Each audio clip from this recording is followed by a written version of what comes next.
आपके small intestine और large intestine जो है उसमें क्या फ़र्क है। आपका जो डाइजेस्टिव सिस्टम है वो पेट से शुरू होता है और पेट के नीचे है आपका स्मॉल इंटेस्टाइन, और स्मॉल इंटेस्टाइन के साथ आप समझे एक टूटी सी लगी होती है, टैप लगा होता है जिसका नाम है इलियोसिकल वाल्व। उससे फिर आपका लार्ज इंटेस्टाइन कनेक्ट हो जाता है।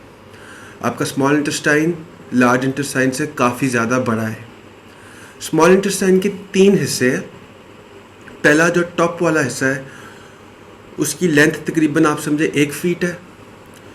दूसरा हिस्सा लंबा है 8 फीट तकरीबन, उसकी आप समझे लंबाई है, लेकिन वो इस तरह से बॉडी के अंदर प्लेस हुआ हुआ है।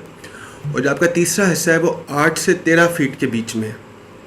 तो आपका स्मॉल इंटेस्टाइन काफ़ी बड़ा है। और जो आपका लार्ज इंटेस्टाइन है वो तकरीबन 5 फीट लंबा है।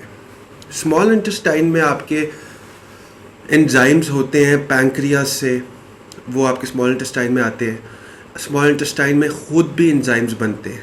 स्मॉल इंटेस्टाइन के अंदर एंजाइम्स बनते हैं जो आपके प्रोटीन को तोड़ते हैं, कार्बोहाइड्रेट्स को तोड़ते हैं, फैट्स को तोड़ते हैं, मतलब कि हाजमा करते हैं, डाइजेस्ट करते हैं उसको, लेकिन फ़ाइबर को नहीं करते।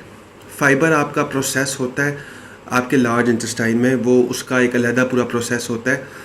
हमारी बॉडी में वो एंजाइम्स नहीं है जो फ़ाइबर को भी तोड़े स्मॉल इंटेस्टाइन में।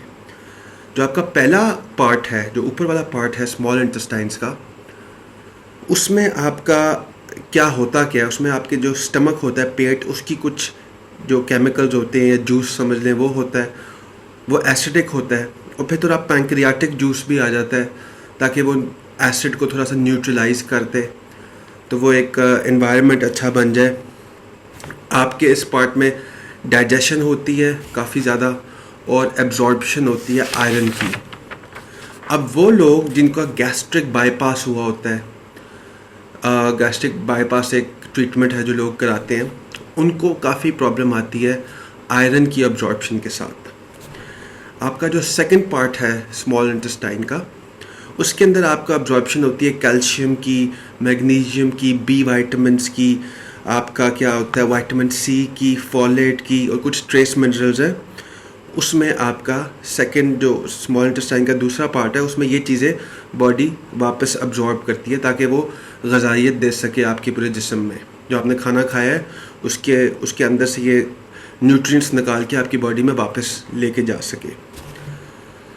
तीसरे पार्ट का जो स्मॉल इंटेस्टाइन का, उसका काम है एब्जॉर्ब करना और रिसाइकिल करना बाइल सॉल्ट्स को। आपकी बॉडी में 90% जो बाइल सॉल्ट्स होते हैं ना, वो आप रीअब्जॉर्ब हो जाते हैं। और ये तीसरा जो आपका पार्ट है, ये विटामिन B12 को भी रीअब्जॉर्ब करता है, और जो आपके फैट सॉल्युबल विटामिन होते हैं वो भी स्मॉल इंटेस्टाइन के तीसरे पार्ट में जाके बॉडी वापस खींच लेती है अंदर, ताकि जो गंद है वो निकल जाए, अच्छी चीज़ों को वो वापस ले लेती है। और ये तीसरा जो पार्ट होता है ये थोड़ा सा अल्कलाइन होता है, और ये अल्कलाइन इस वजह से होता है क्योंकि कुछ एंजाइम्स होते हैं जो सिर्फ आपके अल्कलाइन नेचर में वो एक्टिव होते हैं। अगर तो आपके लार्ज इंटेस्टाइन में इन्फ्लेमेशन है, मतलब कि वो फूला हुआ है, या आपको एक बीमारी है जिसका नाम है सेलियाक डिजीज़। सेलियाक डिजीज़ मतलब कि लाइनिंग जो होती है ना लार्ज इंटेस्टाइन की, कोलन की, वो डैमेज हुई होती है क्योंकि आपने ग्लूटेन खा लिया होता है। आमतौर में सेलियाक डिजीज़ वाले लोगों को ग्लूटेन नहीं खा सकते। ग्लूटेन मतलब कि गंदम वगैरह, ये खाने से उनकी तबीयत ख़राब हो जाती है, जो उनका लार्ज इंटेस्टाइन होता है वो सारा ख़राब हो जाता है। तो वो फिर जब उनका वो फूल जाता है, इन्फ्लेमेशन हो जाती है, तो वो काफ़ी ज़्यादा न्यूट्रिएंट्स रीअब्जॉर्ब नहीं कर सकते और उनको वीकनेस होती है। और जब आप टेस्ट कराते हो अपने, तो टेस्ट में आयरन की कमी, दूसरी तीसरी कमी आ जाती है। वो वजह ये होती है। एक और प्रॉब्लम, बीमारी है, कंडीशन है जिसका नाम है सीबो। इस सीबो का नाम आप याद रख लें, ये बहुत इंपॉर्टेंट है। Small intestine bacterial overgrowth. आपके लार्ज इंटेस्टाइन में जो स्मॉल इंटेस्टाइन के बाद है, उधर कुछ फ्रेंडली किस्म के बैक्टीरियाज भी होते हैं। वो बड़ा हैवी डेंसली पॉपुलेटेड है फ्रेंडली बैक्टीरिया से। जब वो बैक्टीरिया अपनी जगह छोड़ के ऊपर वाली इंटेस्टाइन में आ जाते हैं, जो आपका स्मॉल इंटेस्टाइन है, फिर वहाँ वो मल्टीप्लाई होते रहते हैं। उस कंडीशन को आप कहते हो सीबो। अब सीबो में होता ये है कि ये जो माइक्रोब्स या ये जो जरासीम है ये अपनी जगह छोड़ के दूसरी जगह पे आ जाते हैं। तो ये जो ग़िज़ाइयत होती है ना उस जगह पे, आपके कैल्शियम, मैग्नीशियम, ये सारी खा जाती है और आपको फिर कमी हो जाती है, आपको न्यूट्रिशनल डेफिशिएंसीज और सख्त किस्म की ब्लोटिंग हो जाती है।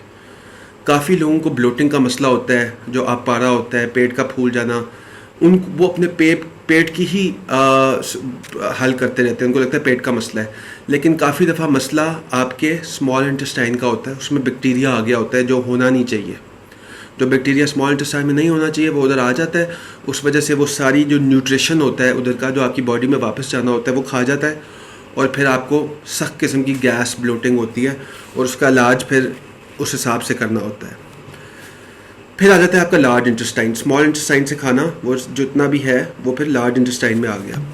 लार्ज इंटेस्टाइन में आपका फाइबर फिर ना उसकी प्रोसेस शुरू होती है, फर्मेंटेशन शुरू हो जाती है, वाटर अब्जॉर्प्शन होती है, इलेक्ट्रोलाइट्स की अब्जॉर्प्शन होती है, आपके जो ये सॉल्ट्स है, पोटेशियम है, इसकी होती है। और लार्ज इंटेस्टाइन में इंतहा से ज़्यादा बैक्टीरिया होता है और ज़्यादातर ये अच्छा बैक्टीरिया होता है, आपका फ्रेंडली बैक्टीरिया, थोड़ा सा दूसरा भी होता है।